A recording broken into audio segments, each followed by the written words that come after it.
Hey guys, welcome to today's live show. Sorry we're a little late. We were also late last week at the Martial Arts Expo. We did a live with Grandmaster Vic Moore. And today we got Shannon The Cannon Hudson, kickboxing world champion, competes in karate combat, CEO of 9 Rounds.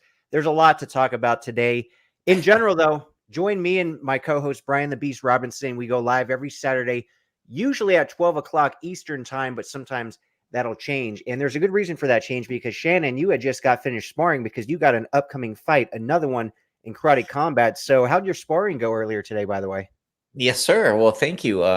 Happy to be here. Excited to be here. Thanks for the invitation. Very honored. But the sparring went great. I mean, it's always a challenge. I'm 44 years old, and all the guys I spar with are these young, hungry, like beasts. They probably eat nails for breakfast, and I'm and I'm trying to spar with them.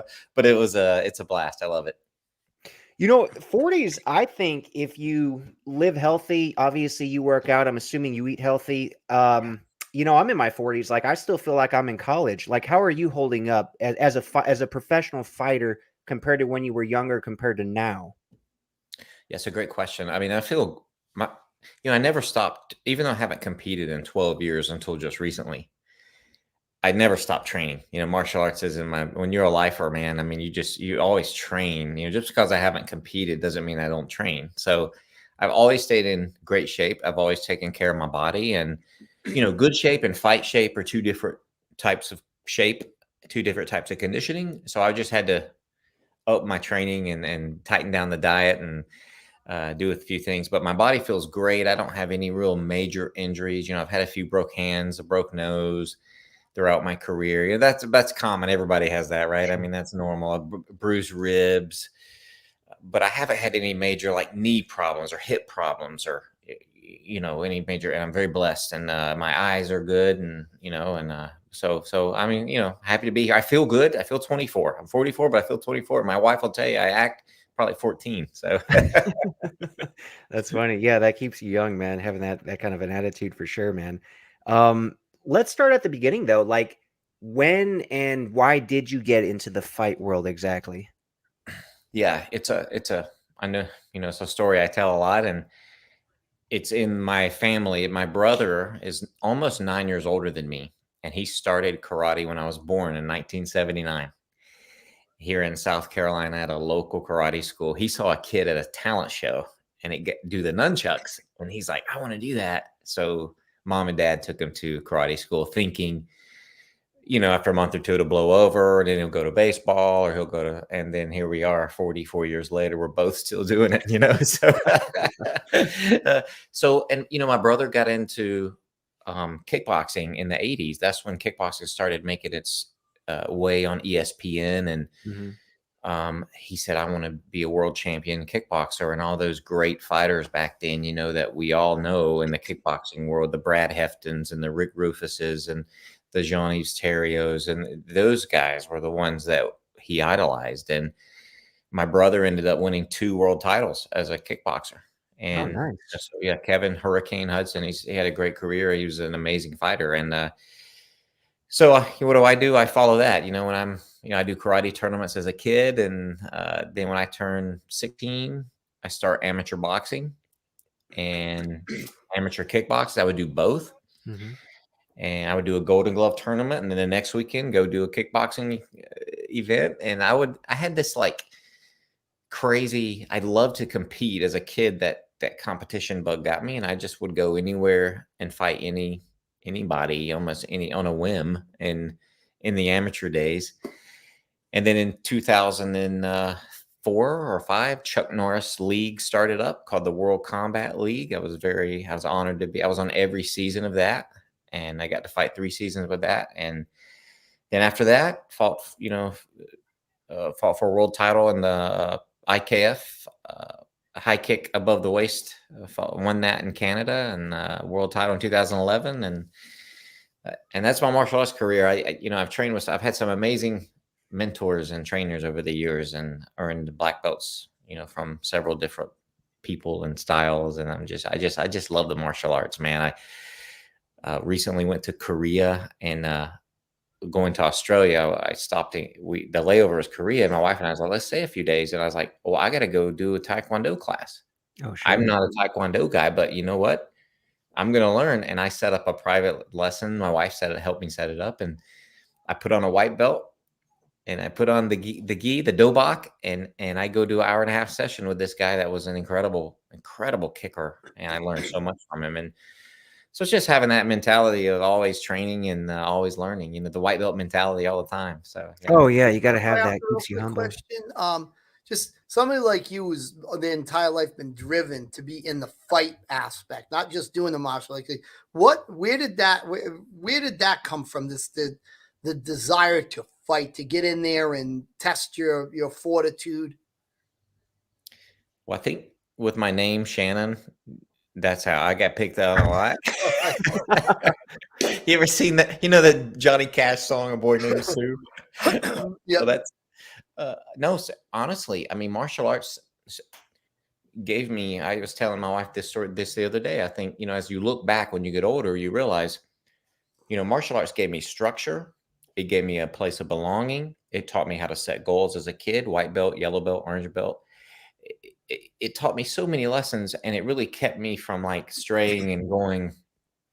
Who knows what would have happened to me? I mean, but back to competition. As karate tournaments as a kid, I ended up loving to compete. I enjoyed it, and I won some. And when you win, you get that bug. Hey, I want to win again. I want to win again. And Now, not everybody can be like you. You're in there taking full contact. I mean, that takes a special person to want to go in and do it day to day. You're a different breed than most of us martial artists. I mean, yeah, I know I'm weird, but I would definitely agree with the martial arts. Of course, it gives your life structure, discipline. I have always credited martial arts and also weightlifting, bodybuilding. It kept me out of trouble because I Yep. was definitely hanging out with some kids that I could have, and I was on that path of like, heading for trouble. But thank God I found martial arts in the gym, and it just, for 30 years now, basically kept me disciplined and out of trouble. A lot of people like myself, millions have gotten into martial arts because of the movies. Like, John Claude Van Damme growing up for me was the guy, Philip Brie, obviously Bruce Lee. So were you inspired by the movie martial arts too, or was it mostly the competitive kickboxers? Oh, I love. I mean, when Bloodsport's on, man, I'm watching it. I mean, my wife's like, "You're watching that cheesy movie?" I'm like, "I love this movie." What do you? Such a classic, yeah. Bruce Lee, big inspiration. Muhammad Ali, big inspiration. I mean, all the cheesy karate movies are good ones. I mean, I love them. I love them. I could sit all day and watch those things. I mean, but yeah, they're a big inspiration. Karate Kid. I even Oh, love love that movie. Cobra Kai series. I even love that. I mean, I'm a big fan. Yeah. You know, going back to, you said you competed in that Chuck Norris League like in '05. I remember when that came on, it was really cool. Why do you think it never really took off though?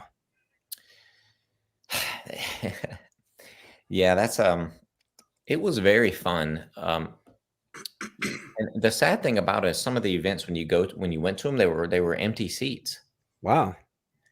in the stands, and I'm like, I don't understand, if they're promoting it right, or I don't know if they just I don't know. It was a time when UFC, the MMA was starting to get real traction. I mean, really popular. I think people were wanting that more than maybe the striking, and that rumor says that Spike TV was going to pick up the World Combat League, but instead they picked up UFC back then because they saw that and was attracted to that. But I don't know. I mean, I heard Mr. Norris lost a lot of money with that deal, because it didn't go through, didn't make it, and it's sad. But I'm very honored. I got to meet some great people. Don Wilson got to, Don. I know you trained with Don some. I'm training with him later this month for my celebrity Yeah. boxing match. I talked to him yesterday, man. He's very excited. Yeah. He commentated one of my bouts, and it's so cool to watch that bout. And he's commentating, "Oh, Hudson's doing that." He's commentating. It's so cool. It's like, oh man, but yeah, but I don't know why it didn't make it. And Don commented, he did commentary on the UFC back in the day. I think it was UFC 4. So he goes way back. Great commentator. My theory, it kind of seems like Karate Combat is similar to what Chuck had back in the day. I think the main issue with that is that it was more like team based. Like fighting always seemed more like an individual sport. And I didn't even like the team aspect of it, when I was watching it. Though I did like the fights. Yeah, it was odd because you only had one round. You had six people on a team, one female, five guys. They would all fight 1 3-minute round, and then it was halftime. Then you fight 1 3-minute round again. So the challenge was you only had 3 minutes. And the referees, it was new. They were saying, go, go, go, and as a pro kickboxer, you're a little bit more patient, my world title bout was a 12-round bout. I mean, so it's not like this wide open speed and you get a little sloppy, like a tough man contest. I don't know if you remember those that used to go around. So, so it was a little different for it. Yeah, I agree with you. The team thing just doesn't go in the fight world. I don't know if it works, but it was a cool concept, and I was happy to be a part of it. Oh, for sure. Let's talk about the 9 rounds kickboxing. Like, what motivated you to start that, Jim, and when did you start it? Yeah, that's our labor of love, right? I mean, my business-wise, my brother ended up buying the karate school we grew up in. Oh, so cool. my first job was teaching kids karate. I was probably 15 years old, teaching little Johnny how to do a bow and say yes sir, and then it became a business. My brother really studied the business part of it, and after I graduated college, he said, let's partner and grow the karate schools. I said, okay, great. So we grew to 3 martial arts schools in the upstate of South Carolina, and very successful. And as I study business, I noticed martial arts schools are just hard to scale, meaning own multiple locations. Mhm. You got the instructors have to be black belts. That takes time. Not only that, they have to have the patience of a saint, and working with kids, and they have to have a business skills too. I mean, where do you get this unicorn, right? I mean, it was just hard to scale. But I saw a brand out there that had 8,000 locations. It was a 30-minute circuit, women only. You probably know the name of it, Curves. You remember it? Okay. I remember. And I said, wow, what a awesome business model. 30 minutes, no class time, small footprint, low overhead. I told my wife, I said, honey, let's create a 30-minute kickboxing circuit. And it comes out to a 9-round workout, 9 threes with a 30-second break in between. This actually comes out to 31 minutes total if you're getting, want to be specific. But so in 2008, I told my brother, hey, my wife and I want to start this thing. My brother's like, go for it. It's all you. It was 2008, the recession. He didn't want to be on another lease. I get it, So me and Heather went all in. Heather's my wife, and Heather's the co-founder, chief operating officer. And we started with no money. I mean, we had no money. There were no sushi dinners. It was max out credit card. We couldn't even afford a sign on the building. But after 30 days, we had 100 members, and I said, wow. And there was no social media marketing back then either. It was, it was pass out a flyer. It was, word of mouth. And now here we are in 17 countries. We're opening in India here next week. We have 50 locations in Saudi Arabia. We have 13 in Japan. We have, I mean, we're in 6 in Costa Rica. We're so blessed. And now, my goal, my life mission is to get as many people as I can punching and kicking. That's because I know what it's done for me. Sure. And so when people joke around and they're talking about how many students their martial arts schools have, I just smile, and I'm sitting over here with, How many schools do you have right now? You said, well, there's call them studios. Studio. I was close to 500 around the world, right at the 500 number. And how do you do it? It's like is there boxing rings, or is it just you set it more up like curves type thing, or? Well, yeah, it's first off, you never get hit. So there's no person-to-person sparring. It's all about fitness and fun, right? It's about just having a great time. there's 6 different bags in there that they learn to work: double end bag, heavy bag, wrecking ball, uppercut bag. They jump rope. They do some weight training in a round, strength training. They do a core round. So it's 9 different rounds. The workout changes every day that we program from the home office and give to them. And our newest studios have tech. They have a screen at each station with the drill that changes every day on a video, which is so cool. It's our newest tech, and we're so proud of it. Before, it was you write it up on a workout board, on like a dry erase board at each round. But now it's a screen, and we're so proud of it, and we're patenting the technology and doing all this crazy stuff. But it's a ton of fun. Yeah. So that you train like a pro, and that's where I got the idea too. Down at Mr. Bigs, the Philadelphia. So if you look at our studios, a lot of it's brick walls. It's faux brick. It's not real brick because they're retail centers. It's faux brick, and it's that I wanted to bring that type of old school type of training to the average person. But take out the getting hit part. No one likes the not as fun to get hit. Yeah, it's fun. It's better to give than to receive, as they say. There you go. But yeah, so that's how the model works. And we've been 15 years old. July was our 15th anniversary last year. And we're cranking along. So a lot of fun. Wow, that is freaking awesome. Like, your average studio, how many classes a day do you guys have in the average studio? Yep. Here's the cool thing that's going to blow your mind is there's never a class time because the bell's ringing every 3 minutes. So like if we all 3 walked in right now, the trainer would plug one of you around 1 of you would start around 9, and one of you would start around 8. And one of us will start around 8, and we'll go around to all the rounds. It's like a conveyor belt. It's a circuit. Oh, okay. So there's so the beautiful thing about that people like is you're never late for a class. You just come and the times are open. Wow.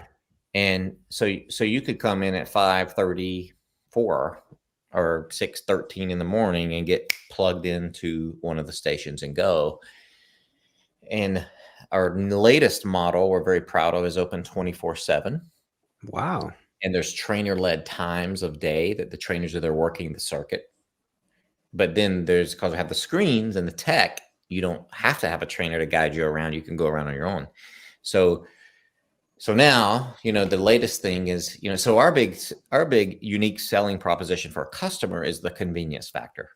You're going to get a different workout every day. It's fun. It's fast. And you're never late, and you can go whenever you want, and you can have instruction. The instruction might be from a live trainer. It might be from a screen, but you're going to have guidance every time. That's pretty genius. Like the average workout, it sounds like the average person's going to do 9 rounds. Can someone do 6, or maybe someone want to be crazy and do 20? Yeah, of course. Do as many as you want, as many or as little as you want. Yeah, if it's trainer-led time and the trainers are there pushing, we train our people. If they want to do more, then you didn't do the job. You didn't train them hard enough, right? so you got to push them. But now if they're self-guided and they want to pace and do more, no problem. Or if they only have 20 minutes of time and can't, and just want to get a little bit in and get out the door, no problem. So that's, again, the beautiful part. It's such a flexible model. Wow. It's Are you franchise, or are you all corporate owned? Franchise, yes, sir. Oh, all right. Yeah. There's a shout out to anybody out there. We love the franchise industry. It's such a cool model because you're letting people own their own business, but yet they have some guidance, some structure, and support. And that, because owning your own business is scary, but you can tap into a brand that's been around 15 years, that has all the marketing assets, has a support team. We have 45 people in the office, and a marketing team, legal team. We got all these things that the franchise owner has at their disposal, and they don't have to figure out on their own, right? So how big does a space have to be? Like, what would be the minimum? 1,500 square feet. So 15. So you don't. And do you hang bags, or do you go with the racks? Like, how would that be set up?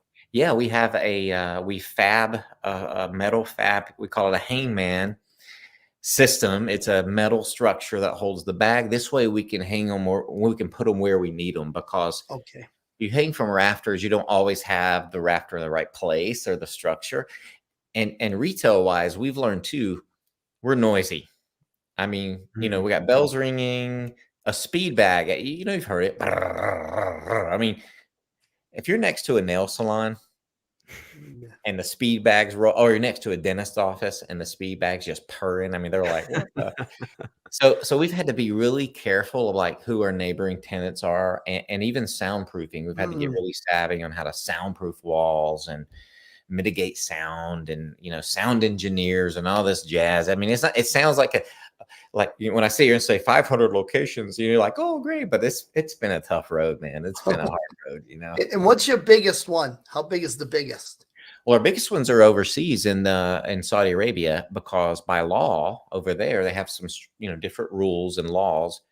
You have to have full showers and locker rooms. So the square footage goes up there. And let me tell you, over there, their showers and locker rooms are like freaking spas. They're so gorgeous, right? They're like, you know, over here, we can just, you know, put in a bathroom and people can just go in and out. No shower in America, but over there. So the square footage over there is around 2,500 square feet or 250 square meters. Where here they can be a lot smaller units. How'd you get into that market? Like, did somebody from Saudi Arabia reach out to you, or did you specifically say, I need to get into Saudi Arabia? Yeah, no, I didn't specifically say I'm going to get to Saudi Arabia. It's that'd be an odd one, right? Yeah, it would be. Well, there's like real estate brokers out there. There are franchise brokers, and it's the same business. They will get a commission based on a franchise being awarded. So we tap into the broker network, and there's international broker networks that some are really good in the Middle East, and some are really good in Asia Pacific. Some are really good in Latin America. So you just find a good broker that you mesh well with, and you know, they go out and start pitching you, and then, you know, some things happen easily and some take a while, but yeah, that's how we got there. Yeah, that's awesome, because that's like 10% This is of actually your fascinating. facilities. That's amazing. Yeah, this is really fascinating stuff. Wow. In the US, like, what's the average membership? Like, is it monthly, or do you got to sign up for a year? Nope. Well, franchisees have the option to run the memberships many different ways. Most do a month-to-month deal where you can cancel with 30 days notice. It's a monthly membership. Some offer 10 or 20 session packs you could do. Some let you prepay for a year if you want, or prepay for 6 months if you want. So we leave a lot of flexibility up to the franchise owner, because there's also some franchise laws about like we can't dictate price. Oh, you can't. Okay. Yeah, you can dictate a maximum price, but not a minimum price. But you know, there's some laws that we have to be careful about, because they're their own business. If they're all corporately owned, I could control it all. Oh, right? sure. Say, hey. Yeah. But they're not, so I can't tell them things like who to hire, who to fire. I can't tell them how to pay an employee. I can recommend, say, here's what we've seen happen in Pennsylvania. Here's what we've seen happen in Florida. Here's what we do in South Carolina in our one corp store we have here. But so, yeah, so it varies across, but it is a membership-based business. Yeah. Very cool. Let's go back to the fighting. So you said you stopped competing professionally 12 years ago. Why did you stop 12 years ago? Well, I won the world title as a, you know, in the IKF world title above the waist kickboxing, and started focusing on business. And, you know, I have 2 kids. I have a 23-year-old daughter. She'll be 24 this month. She's my stepdaughter, but call her my daughter and love her to death. And then my 16-year-old son. So with business and family, you know, as you're getting older, you know, your priorities shift. And then when Karate Combat came, I said, man, I really like that format. I think I could do well there. And I don't have my world title fight on video. And I said, oh, really? You know, No, so nobody could see your world title fight. yeah, because the promoter was friends with the Canadian that I fought, and you know, they're not going to give me a video of that. You know, I mean, so because I beat the dude, and but it was so broadcast at the time. Like, somebody could have the footage that they filmed at the time, right? I can't find it. I don't have it. No one will. So just for fun, has anybody ever questioned it? You know, because like somebody might say, "Oh, this dude's like Frank Dukes. There's no footage of his Kumite fights." well, you can see on YouTube like an interview after the fight of me in the ring, but you can't see the fight. And I'm like, man. So I said, okay, well, I need to just fight some more and win another world title maybe, and then get it on video, right? So There you go. let's do it in Karate Combat. And so I reached out to Karate Combat. They're like, no, you're old, yada, yada. And I don't even think they know who I was. And I sent them some fight footage of me, and they're like, okay, well, we'll let you. And they're like, do you want to sponsor Karate Combat too? So with 9 Round, and I said, you know what? In the sponsorship deal, if you let me fight, yes. You don't even have to pay me. So actually, I paid to fight. Okay. Actually, I'm the guy paying. You know, I pay my own way, all my medicals. I do everything just so I can compete. And Oh, and sure.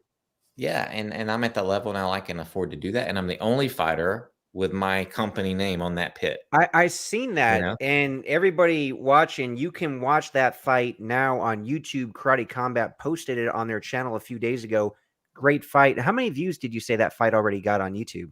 21. It's up to 21,000 in like 3 days. So yeah, 21,000 against a legend, Shinzo Machida, Lyoto Machida's brother. Yep. A really good fight, competitive fight. I thought you were obviously more aggressive. Like how did that fight go in your opinion? Yeah, it was fun. I have all the respect in the world for anyone who gets in there, especially the Machida family is such a, highly regarded, respected family in martial arts. And I have all the respect. They were so nice to me after the fight. They came up, we were taking photos and hugging, and they were great. But the fight itself was if you watch it, some people think it was a boring fight, but it was a very strategic fight. And there was a lot of things happening people don't really understand. You got to watch it like 2 or 3 times to really get it. Yes. I mean, I could see it, but yeah, like you said, strategic, big time. Like I knew he was a big right-handed, right-sided guy. And I knew he was a counter guy, and I was wanting to counter the counter. I wanted to get him to throw, and when I got him to throw, then fire 3, 4, 5, maybe catch him while he's exiting on the way out. And I did a few things really well, but I thought I actually won the fight, but that's okay. I had a blast. I had a blast doing it. I didn't get hurt. I want to do it again. So I had a great time doing it. And not many people can say they fought a Machida. So I can say it. In a competitive fight. Yeah. Like it could have gone either way. I think the judges gave him the unanimous decision. I mean, I don't see why it wouldn't have at least been a split decision because it was highly competitive. You were more aggressive. But and maybe they just gave it to him because of the name. I mean, I'm sure there's politics involved. It was a close fight, so it could go either way. But he does have the Machida name. I'm sure that probably helped. I knew if I didn't knock him out, I probably wouldn't win that. It'd be a very hard one to win. But that's okay. I mean, I thought in Karate Combat they have a really neat rule I like, was there's no split decisions. So they do an extra round. Okay. They don't even have that rule in Karate Yeah, Combat. so if there's a split, they make you do another round. Oh, okay. Which I kind of like. And I said, when that final bell rang, I said, I know it's going to be another round. I know. So I didn't even go back up to the corner. They were wanting me to go back to the corner, go back. But I felt I got another round to go. So I just stayed down in the pit. I didn't even go back to the corner. I said, I'm just ready. Let's do it. Let's just do it. And we didn't do another round. I'm like, oh, dang, Do you think 3 rounds is enough? Because again, it was strategic. I could see it was like a lot of filling out. So it's almost like the first round, you're just kind of like filling them out. I mean, so by the end of the 3rd round, you guys still have all your energy. No one really got hurt. Like I almost think Karate Combat should do like 5-round matches. The world title bouts are 5. So yeah, like the UFC. Yeah. Yeah. So yeah, for that fight, I wish I'd had a couple more rounds. And I was a slow starter. I should have started faster. And you live and learn, and that's the ring rust. The next fight, I'm going to start a good bit quicker actually. And I just want to get my volume up and the striking. I just need to throw more. I just need to throw more and throw more volume. And if I do that, I think I'll be just fine. So I'm excited in Mexico City to do that. So I'm actually leaving tomorrow to get down there and train in that altitude. It's 7,000 feet down there, altitude. I'm sitting here in 1,000, right? Oh, in South Carolina. Yeah, pretty big difference there. So when is that fight in Mexico City? February 23rd. February 23rd, and you do not know your opponent yet? I got a name, but he hasn't accepted. You know Okay. me, I'm crazy. The guy, the matchmaker email, he texts, he's like, "How about this guy?" I'm like, "Dude, I don't care who it is." Yes, and You just want to fight. You're just eager. put me in because I'm paying for it. I'm not even getting paid. I'm not even Yeah, negotiating. you're the sponsor helping put on the whole Yeah, show, man. which is Like, cool. yeah, put me in. He's like, I'm waiting on him. So he's a guy. He's from America, and he's a sport karate guy, and won a lot of world title sport karate. So I'm excited to fight him. And you're going to keep fighting at 155? I like that weight. I mean, the weight class ends at 150 actually, and they do it's a catch weight. If it's not a title fight, you can do a catch weight. So Okay. I walk around right now about 64, 65, 164, Okay, 65. so it's a little cut, not much. Yeah. It's not much, but I mean, before I started training serious for this, I was 175. I was like, Okay, walking around a little bigger, oh, sure. yeah. So, but now I'm about like this 162 this morning. So, I just keep an eye on my diet, and I'll get down there.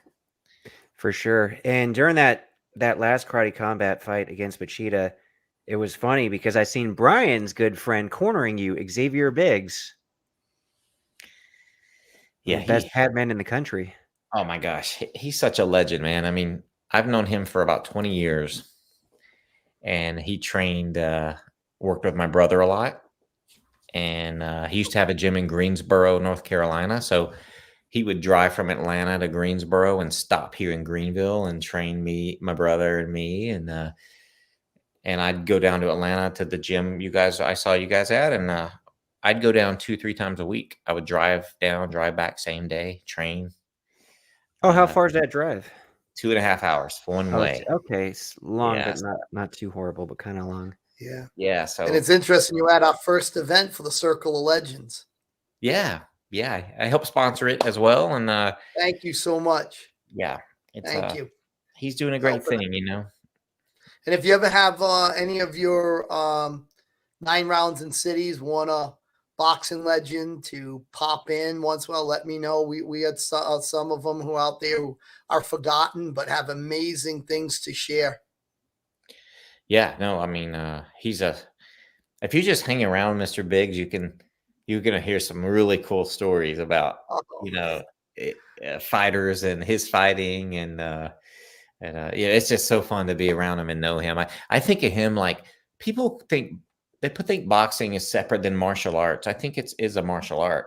Boxing is a martial art. Sure. I think Mr. Let Biggs me ask you about you. that. So Yeah. saying that, do you think it's because in the Eastern world it became a way of life, a way of thinking, a philosophy, whereas boxing never really took on that full aspect where it was almost a blend, a little bit like Shintoism, Taoism. They mixed all this stuff, but boxing never quite got that kind of ideology mixed into it. So we forget it's a martial arts because we're not doing the bowing, and we don't have the rituals and the kind of philosophy. I think you nailed it. And maybe we can educate people a little bit, but boxing is a martial art, and I think Mr. Biggs he's a ninja. He's a legend of fighting. I mean, that's where I really learned. I'll tell you, I'll be honest. I mean, in the karate school, you didn't sometimes spar as hard, or but where you really learn to fight is some of these nasty boxing gyms. I mean, they're you go in, like Biggs would take me to different gyms in Atlanta to get me in a different atmosphere to make me nervous, right? And sometimes I'd go in and I'm like, Biggs, you think my car is going to be okay out here? And he's like, you're with me, you'll be fine. I'm like, okay, good. Somebody wants to know, would you challenge Andrew Tater's brother? I mean, it's a big weight difference. I think they're way up in the heavyweights. No, he's pretty thin. Maybe 170 he'd cut down to 185. All right. I mean, it always looks big to me on the thing, but maybe isn't that big.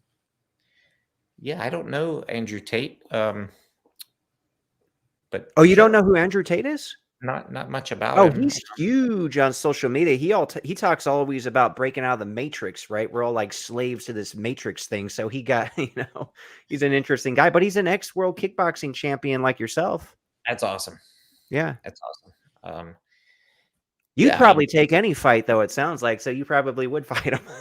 yeah, sure. I mean, I love it. I mean, I love the sport, and I learn from everyone. I respect everyone. You know, it's one thing what I liked about karate combat was the black belt on, the traditional pants. Yeah, that's Love cool. it.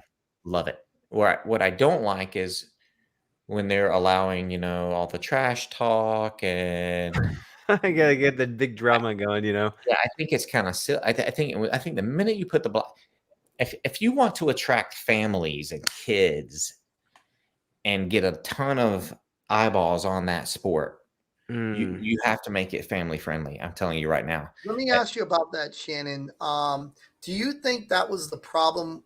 Some of the problems at USC is they took traditional arts and then got rid of kind of that very hardcore. We bow to our opponent, where there's the philosophy way of the warrior, Buddha, all those things, and it's kind of disappeared. And now it's like boxing can be sometimes, where there isn't the respect that should be there between the two opponents, at least the ritualized aspect. Well, 100%. I mean, that's how you differentiate yourself from the boxing, from the MMA, is you bring, you know, I love what karate combat's doing. I just, you know, if I was a part of it in a bigger way, I would definitely make sure that it's family friendly. And between bouts, I wouldn't have, you know, alien strippers. I would, like they have in Vegas, I would have high level martial arts demonstrations on the I pit. love that. I mean, Oh, yeah, that's actually a good idea, and that why would don't you? differentiate it too. Yeah, why don't you have board breaking and weapons and people doing cool flips and stuff Hmm. between fights, and then have the fights? But no, they have, you know, they trash it up with this and that, and then the smack talking, and yeah, I know drama and people like that, but I think there's a way to do it in a very classy way and be respectful to the art. I think the minute you put the black belt on, the level of like respect should go. I mean, that You know, black belt means it's something. interesting. You Yeah. say that. When I was in the military, I don't know if you served in the military, but the uniform was greater than you as an individual. And you were representing a history and people who came before you who wore that uniform. So you weren't yourself. When you put that on, regardless of what your issues in life were, your prejudices, your stereotypes, anything that you had that was corrupted in your head, you became transformed when you put that uniform, because you had to be greater than your flawed humanity. And I think that's kind of what that belt should represent, a movement away from the flawedness. Yeah, I mean, there were some fighters doing their photo shoot before, and they couldn't even tie their black belt. I'm like, They've been out of the dojo for a while. dude, come on. I mean, and some of them were great fighters. Don't get me wrong. I'm not saying they're not good fighters. Great combatants. Are they martial artists? I don't know. Right? Big difference. Speaking of the belts, I believe you're a 4th degree black belt under Bill Superfoot Wallace. Like, have you specifically trained with him or under one of his instructors? No, with him. I mean, With him himself. And For how long? And I have my black belt under Joe Lewis. Joe Lewis, the late Joe Lewis, which is really cool. Yeah, Lewis. Yes, not yes, Joe. karate. You know, We were actually just with one of his students. What was that guy's name who's right next to us? Joe Lewis's students. He was a student. Remember, we had the booth at the event.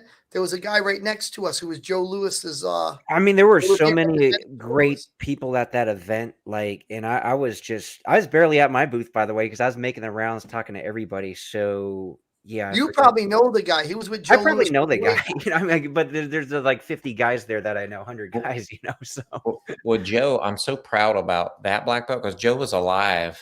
I got it in 2006 with Joe, and in fact, I saw my brother sparred Joe for his black belt when Joe would spar everybody.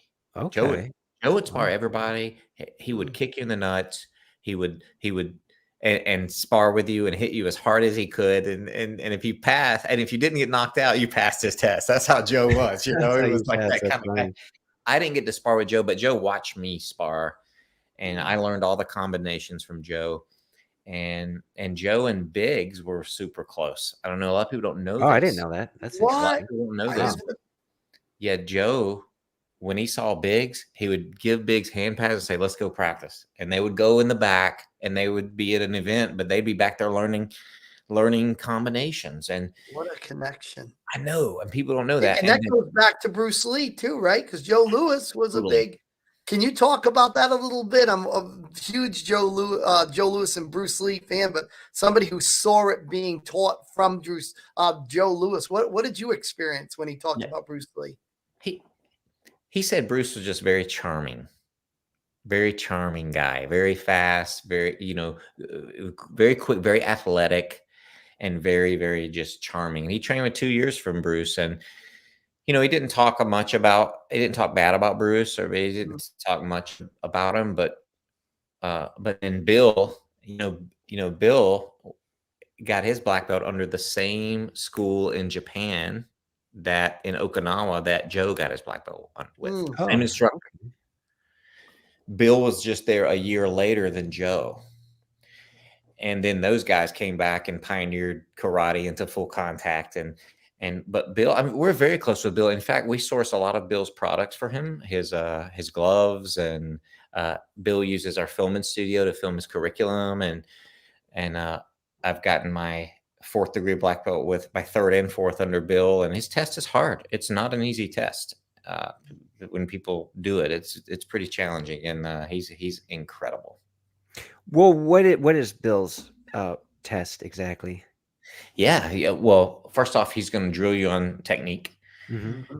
So you're going to get in your stance, and he's really sideways, and if you watch, even Don Wilson says he learned a lot from Bill on that sideways positioning. He's a big side kicker. Bill is a sidekick. Is Bill's thing, side, hook, and round kick.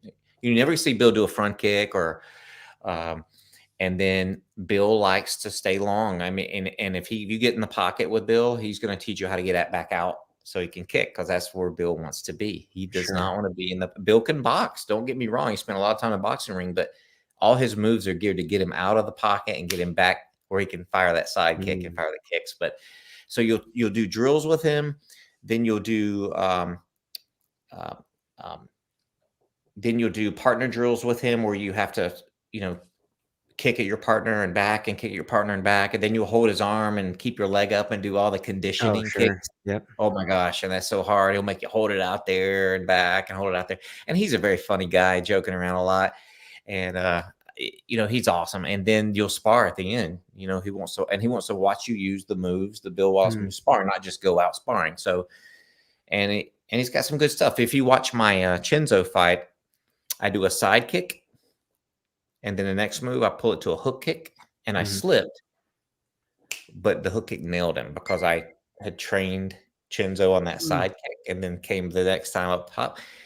And then the bad thing is I never did it again. I did one good thing and then never did it again. I'm like, dang. Anyway, how difficult is it to do a side kick in full combat? You see it really shown in the UFC, but you do see them use it in, was it Choi Sao, the kind of Chinese kickboxing, and you see it.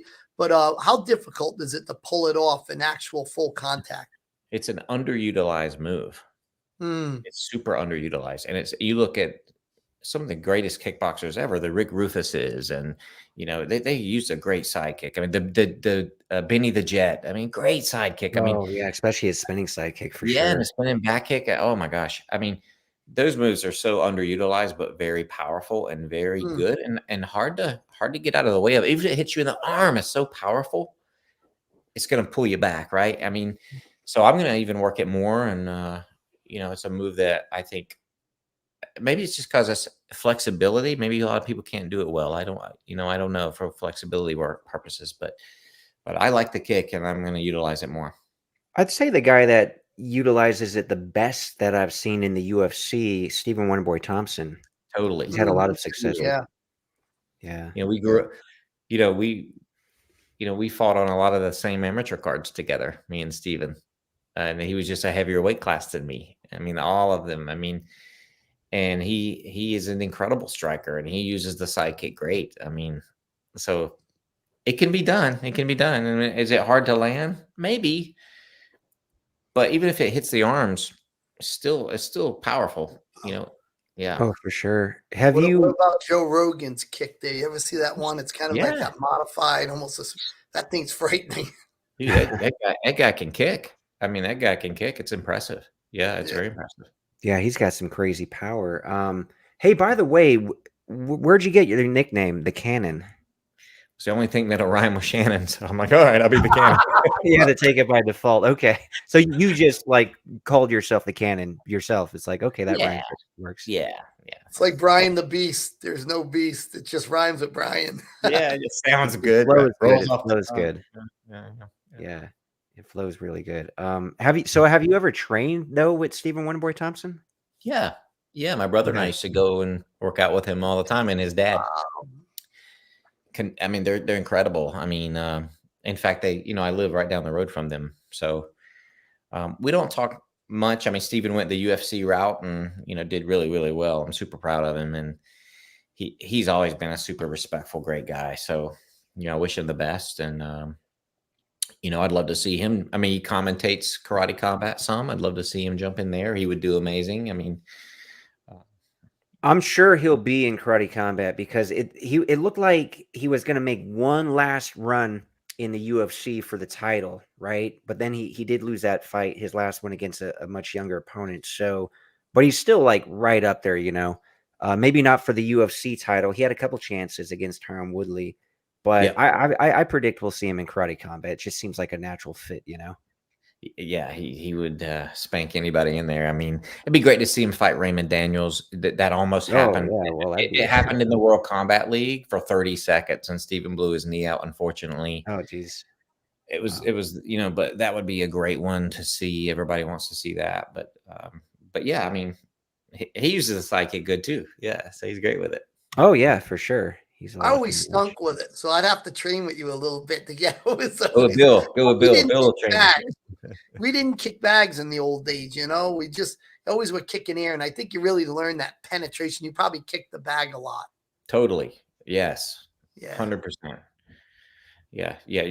Bill will work with you on it. He'll get you right. Super fun. He was at Alan Goldberg's martial arts event, Brian. I don't know if you've seen Bill Wallace there. I think he even did a seminar there. So he's still. I may have seen him, but he was crowded with people. And it was like, I saw Benny the Jet. I got to tell him, and what's your name? My big hero, Kathy Long. Kathy Long. Oh my God. I remember, God, makes me feel how we realize we're all old. I'm 52 going on 53. I remember when I was like 14 or something, and she was just this amazing person in Black Belt magazine. And I had some stories I had to ask her about. She had beat up a guy once, and I said, did that really? And she says, oh yeah, some guy started some stuff with her, and she laid a beating on him. But yeah, she's an incredible fighter, and I've studied mixed martial arts, and that was amazing to see all those guys and women that I'd seen. Cynthia Rothrock, all of them, man, they were. I don't know, larger than and of course, Grandmaster Vic Moore was there. So he's from the Carolinas. He actually, I believe, had the first like full contact kickboxing match against Joe Louis. So do you know Vic Moore? I don't know Vic. I've heard of him, but yeah, the Carolina is a hotbed for martial artists. I mean, and I think it's probably because the Battle of Atlanta. Do you remember that tournament? Used to be a massive. Oh, I think Don Wilson fought there, didn't he? Yeah. My brother was in the Battle of Atlanta back, in the early 80s. What weight class was your brother? My brother he won a world title at 189, which is cruiserweight. Okay. And then he went up and won another world title in a smaller organization at like 195 or 196 was the weight he was at. But he's 6'2". I'm 5'8". On a good day when it's warm outside. So I don't know. He got all the height. Well, your brother crossed paths with Don Wilson, though, has he? Because Don's like 6'1". He never did get to fight Don, but he's met Don, and Don's amazing. Don Wilson. What can you say, right? A legendary guy. He wants to fight again. He's like, I think he's 68, but his reactions are still there. He's still healthy. He still moves good. I got to move with him a little bit in the ring last summer in May, and then later this month I'll actually do a lot of sparring and training with him. But he's still really sharp at 68. Can you get down to 155? I'm just kidding. You want to fight Don? That's funny. Don's I awesome. asked Don about fight because he was interested at fighting Tim Witherspoon once. He wasn't sure. He'd forgotten who he was, and he said, so I saw him at the event. I said, "You still interested in fighting Tim?" He says, "Videos." No, I want nothing to do with that over here, right? So not in a boxing match. He wouldn't, and then Tim would not fight Don in a kickboxing match because Tim doesn't want to get kicked. So yeah. You got a big celebrity bout coming up, right? I mean, oh yeah, this is March 9th, and yeah, I'm really excited, man. Like I'm already, like you said, I mean, you've been a professional fighter for a long time, but even when you first retired about 12 years ago, like you still always trained, you still always stayed in shape. So, like I've pretty much been in shape my whole life since I started training, like back in 1993. I've just been that consistent. Now, I haven't been like a professional fighter like you, but I've always been in good shape. So, like, of course, now this is boxing and I got to focus a lot on that, especially the head movement, which I've been doing a lot of focusing on. I got to get the sparring rounds in. It'd be much, much easier for me to just transition and do karate combat, though, to be honest, because that's I'm a kicker. I started with Taekwondo, Kenpo, afterwards. And, and again, I grew up with Van Damme movies. So of course like the kicks look so cool in movies and that's what I train the most, but I'm having fun, taking up the boxing stuff. And I'm very excited about this. You're going to train with Bigs a little bit yourself. I need to. Yes, I do. This go around though, it's going to be with Don Wilson. And maybe I do a little bit of training in Detroit with Jackie Kalin's guys.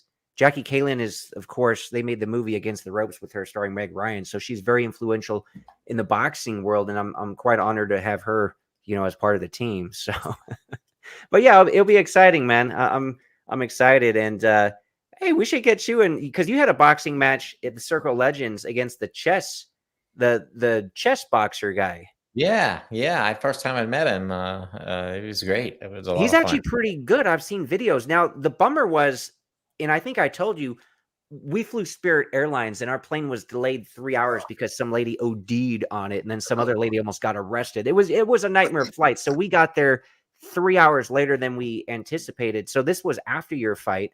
How did that boxing match go, by the way, against that chess boxer dude? Great.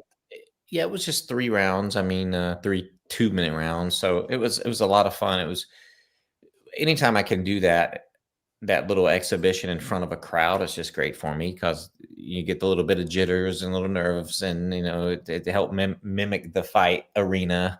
So it was great. I had a blast. I mean, it's a little heavier weight, but I think I held my own pretty well. And, how much weight did he have on you? I mean, it's probably 190. I think it's 190 pounds. He told me. Big? That's more than a little extra weight. Don't worry about it, man. I just you got the speed, man. Yeah, let's just go, man. Let's just go. Oh, that's cool, man. Yeah, I'm excited. That's why I say the full contact guys. You guys have a little bit more than most of us. We're all rest of us. I ain't getting in there. Yeah, you just get used to it. You just get used to like. Yeah, I mean, you never like getting hit. It's not, but your body, you just get used to it, and you just push through it, and and just suck it up, right? you just go. It's because you're a warrior, brother. That's you're a warrior. We try. I'm excited. I'm leaving tomorrow for Mexico City to get some training. Acclimated to the high elevation. That's cool, man. And everybody in Mexico City can fight. Everybody's in shape. Even the winos. The old joke is the wino can fight down there. So I'm going to get some great sparring and with some pros down there and learn some tricks of the trade. And I'm excited to do it. So are you taking Xavier down there? For the fight? Yes. For this, no, I'm taking my brother. My brother's my head coach. Oh, nice. Okay. And then we got Bigs. Also locally here in South Carolina, we have Teddy Cruz. Teddy Cruz trained Arturo Gotti and worked with a lot of pros. He's originally from Puerto Rico, but lives here now. And so I've got some great people around me my wife helps with my nutrition. She was a fitness competitor, bikini competitor. Oh, She really? knows Okay, so she knows everything about the dieting and nutrition. how to get my weight down, and Ooh, uh, nice. so I've got a really good team, and I've got the time now and the resources to travel to Mexico and Mm. train for a week and come back and go back for the fight. And I've got the resources and the people and to do it better now than I had 15 years ago. And that's what I'm excited about. Oh, yeah, that's great, man. Yeah, you're in a good position because of the 9 Rounds gyms. Very popular Yeah, franchise, 500 of them. That's yeah. insane. Hey, somebody asked in the chat, one last thing here. If you were ever interested or wanted to do movies, because a lot of guys who get into martial arts, like obviously we, like to do the movies and the movie fights. Were you ever interested in doing anything with that? Well, yeah, I mean, it'd be a blast. I mean, I don't know much about acting, right? I mean, most martial artists don't flow well to acting. It's usually the other way around. Most great actors learn a little bit of martial arts, right? So, but oh man, of course I'd be interested in doing that. I'd love to do that. It would be a ton of fun to do. So yeah, put me in, man. Put me in, coach. Put Bob, me in. Yeah, it's definitely fun, man. Because I get to say now that I fought in the Kumite, because I fought in the movie Kumite coming out, I think at the end of April or May, the last Kumite movie. But it's such a blast to have fought in the Kumite, right? I'm excited about that movie, man. I'll be watching it. So All the legends are in there, man. Billy Blanks, Matthias Hughes, Tong Po from Kickboxer, Muhammad Kisi, Cynthia Rothrock, Kurt McKinney from No Retreat, No Surrender. I think he's only one of 2 guys who ever beat Van Damme up in a movie, right? It was Shokasugi in Black Eagle, and then Kurt McKinney in No Retreat, No Surrender. And then Van Damme, of course, became a big name, so he would always have to beat people in movies after yeah. that.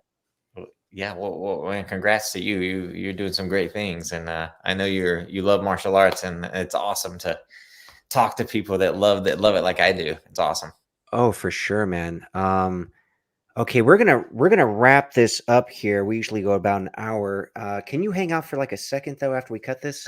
Sure, of course. Hey, Brian, you gonna cut it? Sign it off. Okay. I think he's cutting it. You want me to cut it? Oh, I didn't know. Yeah. No, we're good. Everyone. We're good. Oh, all right. Well, hey, everybody. Thank you. That was my cue. I totally missed. Thank you for joining, everybody. We look forward to see you next Saturday. But at this time, we'll be at 12. But we did a special thing because this gentleman is very busy. All right. See you, Training for everybody. a fight. Make sure to watch the next Karate Combat, Mexico.